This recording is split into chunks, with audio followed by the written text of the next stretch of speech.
This is a breakdown of books 21 through 24 of the Iliad with Christopher Nolan's The Odyssey only 6-ish weeks away now. This is Movie Book Club, and I can't believe we've made it to the end of the Iliad. Okay, book 21. Achilles is wreaking havoc on the Trojans and splits them in half, making them turn tail. I think that's a saying. If not, it is now. He follows the half that run towards the river. It was weird. This book refers to the river as Xanthus, but also Scamander. I think 2 different names, so it's kind of confusing, but whatever. Anyways, as Achilles is rampaging across the river, he ends up capturing 12 random boys on the Trojan side for recompense and just for love of the game. He eventually faces up against the Trojan Lycaon, who's another son of Priam, and that guy has no chance against Achilles. Apparently Lycaon was already captured by Achilles once and sold into slavery before escaping, but 11 days later, destiny brought him right back to Achilles in the end. Lycaon ends up getting disarmed easily and begs to Achilles for his life and to let him survive and be taken as ransom. Lycaon says he's not that close to Hector, who's his brother, by the way, the person who killed Patroclus, and that Patroclus was a really strong and kind guy and didn't deserve it. But Achilles says he's done taking ransoms and would have maybe considered it before Patroclus died, but not now, so he mercilessly kills him. Achilles gives a huge speech saying that even he himself is going to die, even though he's tall and fine,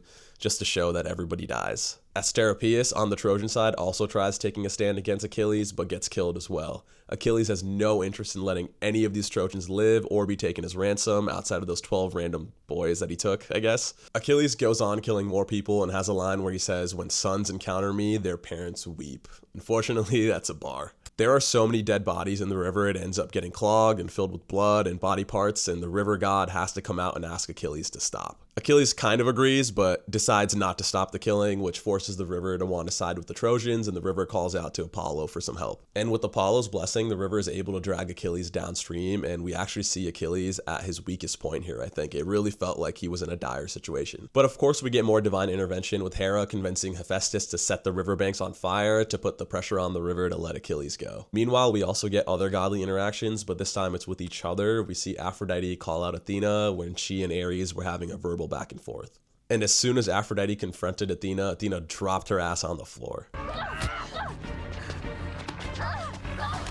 Kind of crazy and impressive by Athena. It's a 2v1, and not gonna lie, kind of sad that Ares just sat there and did nothing about it. Poseidon also challenges Apollo, but Apollo doesn't want to get into anything physical over it. So then Apollo gets called out by his sister Artemis for being soft and tries to get him to actually do something. But when Hera overhears that, she lays down a beating on Artemis, and Artemis runs back crying into her dad Zeus's lap. Yeah, the gods are one crazy reality TV show.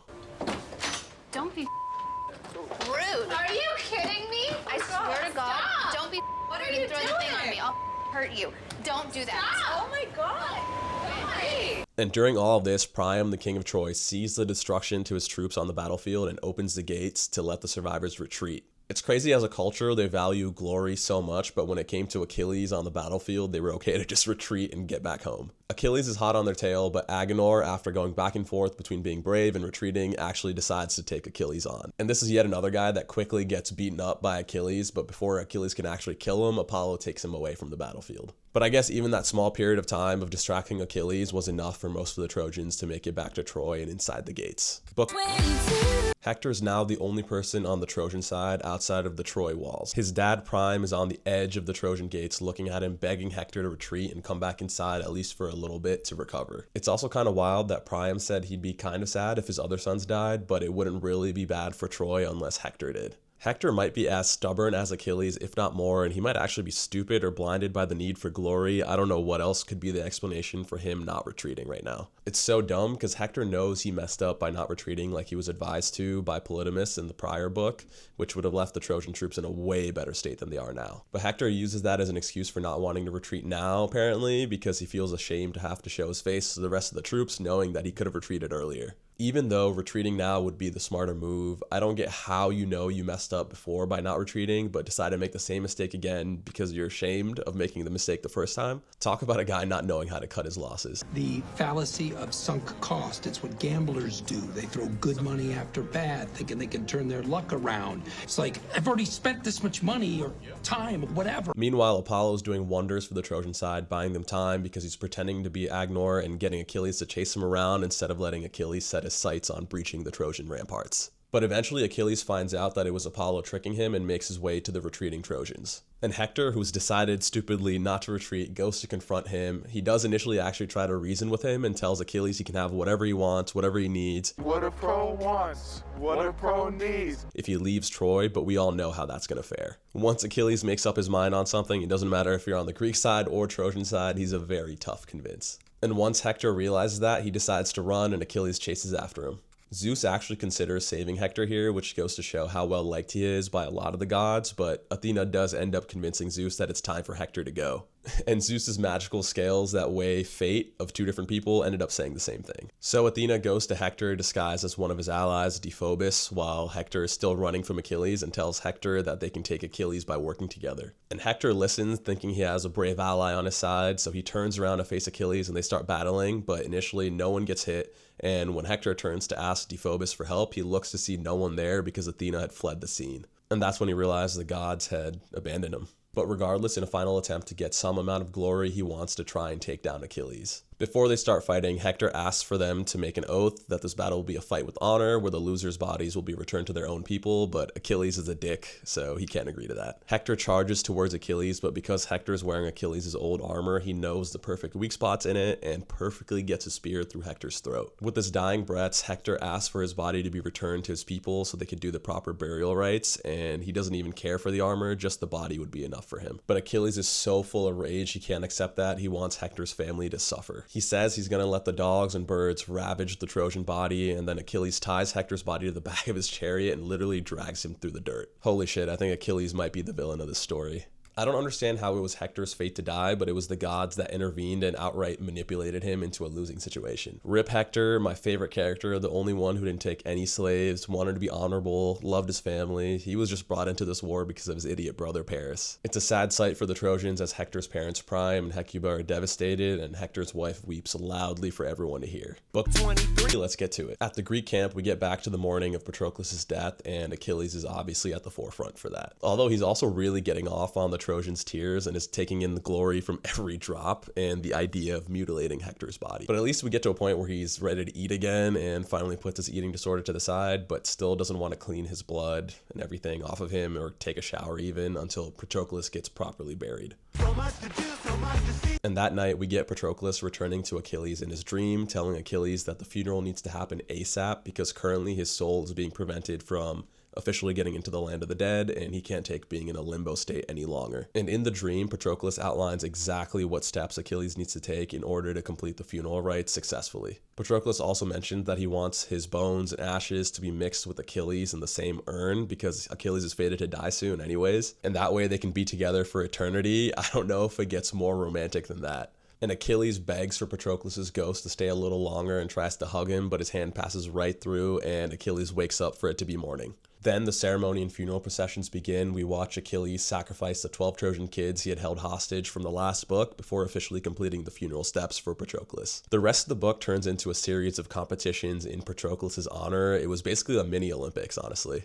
But it was a crazy change of pace to go from all the death and destruction to a celebration of death with everyone having friendly competition. There were a bunch of different activities with crazy prizes offered, like archery, boxing, and even chariot racing. Now this is pod racing. I do have to say it's wild that the women were being given as prizes as well, and the unit of value everything was being viewed in was oxen. So they were like, for this event, the prize is this lady who was worth 4 oxen. Like, how do you even get to that conversation of saying how many oxen a person is valued at? And it's also crazy that basically we have a celebration event with no real stakes, but even here the gods find the need to interfere. I think the chariot racing is where all the drama was happening. Initially, Eumelos takes the lead with Diomedes right behind him, but Apollo decides to steal Diomedes' whip to slow him down. And then as a result, Athena, who obviously favored Diomedes, has to step in and find the whip back. And while she's there, she also decides to destroy Eumelos' chariot for good measure, so he's no longer in first place and he goes crashing towards the side. Like, what is the real need for godly intervention here? Is the glory gained from their favorite mortal winning something like this that significant? And then we get typical human squabbling after the race is over because Achilles knows Eumelos should have won if there wasn't godly intervention,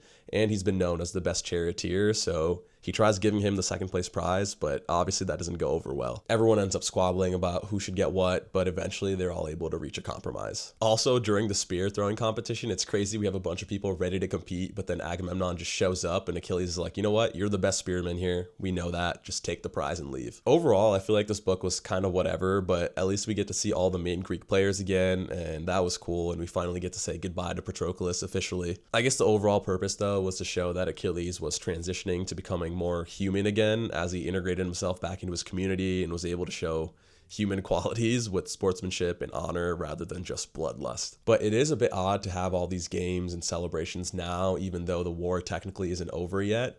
But I guess celebrating Patroclus' death was enough of a big deal. Book 24, the last book of the Iliad. After the celebration, Achilles is still in mourning. Troy and Ovid are in mourning. And so he continues the mutilation of Hector's body, but the gods feel bad for Hector, and they, mainly Apollo though, end up preventing his body from actually taking any damage from being dragged through the dirt, the dogs, and the birds. But finally, 12 days after Hector's death, Apollo convinces Zeus to tell Achilles that he has to allow Hector's body to be ransomed. And I think the gods begin their last bit of involvement for a while, not because they're content with their involvement and are down to take a break, but because this is the last book of the Iliad and we don't really know what happens next till the Odyssey. And the gods end up tackling this from both the Trojan side and the Greek side, and for once they have the same end goal in mind. Zeus sends Thetis, Achilles' mom, to tell him the news, while Iris, the messenger goddess, goes to Priam, Hector's dad, to tell him to approach Achilles, proposing a ransom. Priam's wife is worried that Achilles is going to kill Priam too, but Zeus sends an eagle as a sign to give her faith that Achilles won't kill him. The one restriction that Achilles gives Priam, though, is that he has to come alone, unarmed, and with an older chariot driver, and Priam obliges, and he heads out with a chariot full of treasure. He eventually makes it to the Greek camp where Achilles is at with the help of Hermes, who leads him in the right direction. Priam ends up begging for Hector's body and delivers a huge monologue asking Achilles to think of his own aging father, Peleus, and how strong a bond between a father and son can be. Look at me,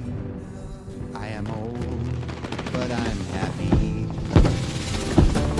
Honestly, if thinking about that bond between a father and a son didn't move you, you might not have a heart. Achilles ends up breaking down, thinking of his own aging dad and the bond between him and Patroclus, and actually agrees to give Hector his body back. After that night, Priam ends up sleeping in Achilles' tent, but Hermes comes in to let him know that the war isn't over. They're still on enemy territory right now, so Priam and his chariot driver take Hector's body and leave in the middle of the night. Everyone on the Trojan side cries out in grief when they see Hector's body, and we get glimpses of everyone from Hector's wife to Helen crying as they see him. And they're actually able to take some time and have a break from the battle thanks to Achilles, who actually allows them to go through the proper funeral rites. Maybe Achilles actually realized that being stubborn and bitter doesn't actually do any good, but it might all be for nothing because we know that the war is going to get going again very soon. Okay, yeah, so that wraps up the Iliad. The narrow scope is what makes the Iliad so great. I think it set the blueprint for a lot of great media that was to come in the past decade. The Iliad was a story that was well known, and a lot of the audience at the time probably knew exactly what was going to happen in the battles and the action sequences. So what I thought was brilliant is that it focuses more on resolving the emotional conflict that drove most of the story and closes with a universal focus on the bond between a father and a son and two lovers, instead of ending with a huge climax battle scene. That's why a lot of what we call prestige television these days, or movies that I like a lot, focus more on character growth and have the penultimate episode or the middle section be the action sequences, so you can focus on the emotional release more than a physical one at the very end of it. Anyways, how do you guys feel after we just cruised through this book? It was way more of a page turner than I expected, and it still holds up. I totally get why this story has lasted so long. And I feel like as I read this, it all but confirms that Patroclus and Achilles had a romantic relationship. At first, I thought it was the deepest platonic relationship ever written, but the dreams and wanting to spend eternity in the same urn together, I think you have to see it as romance. Also, who are your favorite characters in the Iliad? Did it stay the same throughout, or was it kind of in flux throughout the whole story? We should do a final top 5 of my favorite characters. I think in 5th place, I have Odysseus. I know what he's supposedly capable of, so that makes me have a soft spot for him, but he didn't do enough for me in this to be higher than 5th. In 4th place, I have Achilles. He was the villain of this book, and no one can tell me different. He has a reason, sure, but he's pretty childlike throughout and only becomes more humanized when he finally gets his way. In any other situation, he's always throwing a tantrum, but he is strong as hell, and seeing him on the battlefield was pretty sick, not gonna lie. And overall, he was just a fun and entertaining villain to follow throughout the story. In third place, I have Diomedes. This guy, in a single book, was able to damage 2 different gods in Ares and Aphrodite. He just seemed like such a sick character. And in second, even though we don't get much time with him, I have Patroclus. He was liked by everybody from the Greek side to the gods, and even the Trojans were talking about how kind and strong he was. One of the only kind-hearted people in this story. In first place, it's no secret, but it has to be Hector. He fit all the boxes of being honorable, strong, family-focused. He just lost sight of what he was trying to do in the end, but the odds were stacked against him. Anyways, I still can't believe we made it to the end of the Iliad, and now it's going to be on to the Odyssey. Stay tuned. I'll be back next week with books 1 through 4 of the Odyssey. We just had our appetizer, and now it's time for the main course. I cannot wait. That's a wrap. See ya.